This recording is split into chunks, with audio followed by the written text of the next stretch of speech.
One of the most significant parts of 40K lore, the Horus Heresy, was born out of practical necessity rather than grand creative planning. In the late 1980s, Games Workshop was developing Adeptus Titanicus, a game featuring the enormous war machines called Titans. Originally, this was meant to pit Imperial Titans against Eldar Titans, but budget constraints prevented the creation of new models. Project designer Jervis Johnson, determined to see the game published, found a creative solution. Taking vague references to an ancient rebellion mentioned in Rogue Trader, they invented the Horus Heresy, a civil war where the Imperium fought against traitors. This allowed them to use the same Titan models for both sides, painted differently. This pragmatic decision, made to solve a production problem, would eventually grow into the most extensively detailed event in Warhammer 40,000 lore. The game evolved rapidly through its early editions. The second edition, 1993, dropped the Rogue Trader title, becoming simply Warhammer 40,000.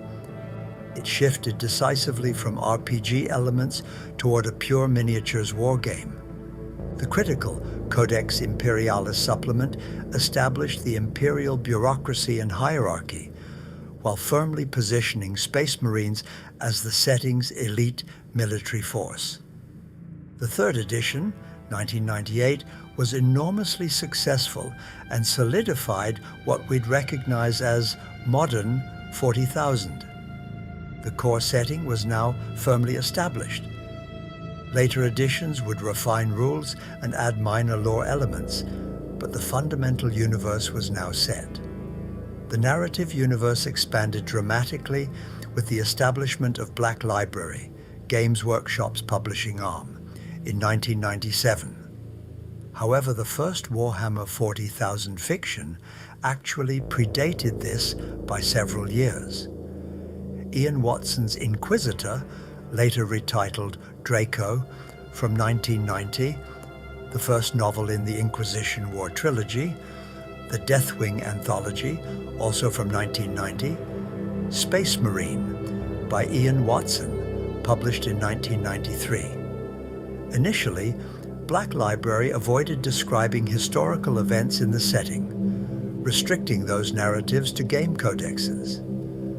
The philosophy was that gamers shouldn't need to buy novels to understand their games. Everything essential should be in the codexes. This changed around 2005, when Black Library decided to test the waters with a short series about the Horus Heresy, recently fleshed out in the Visions of Heresy art book. What was intended as a brief experiment became a massive success. The Horus Heresy series continues to this day, with dozens of novels exploring what began as a simple solution to a model production problem. In 2003, Games Workshop established Black Industries to create role-playing games.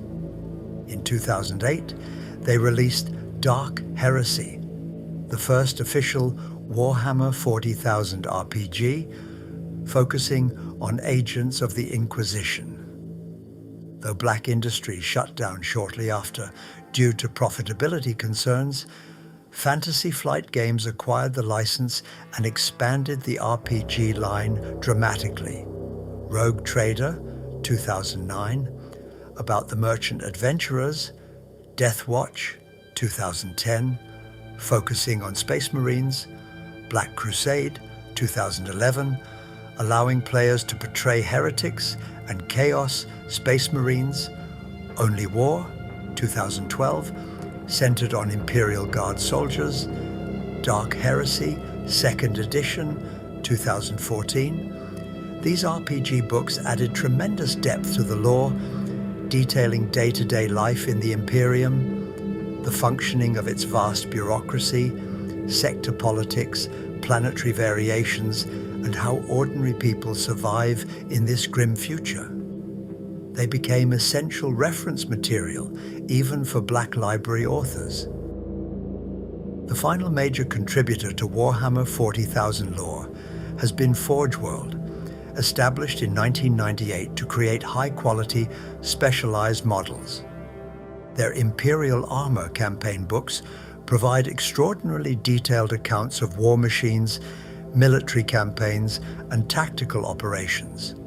Under the leadership of writers like Alan Bly, Forge World expanded into narrative campaigns such as The Doom of Mimera and the 2-volume The Badab War, further enriching the universe's historical depth.